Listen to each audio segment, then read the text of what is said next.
Hi guys, welcome back to the Kyosho booth at Nuremberg.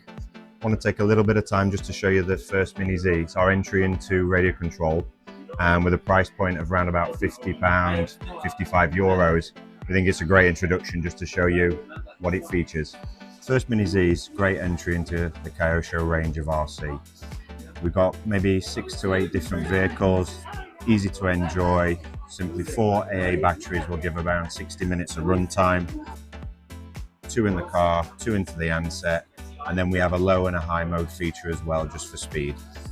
Alongside that, obviously there's a time attack mode, which just gives you a simple stopwatch feature that's workable from the controller while using it, along with the working LED lights. Let's take a quick look inside, show you what's included. So now we're inside and batteries are installed.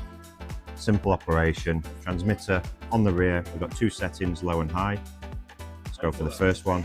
And on the car, simple switch, and we're on. So then, what you can see from the controller is that obviously we've got LED lights, working LED lights, front and rear. And then we also have the stopwatch feature, which they call time attack. Quite a popular choice in Japan, but you simply can operate the stopwatch with a touch of a button while you're driving the car and time your laps while you're enjoying it.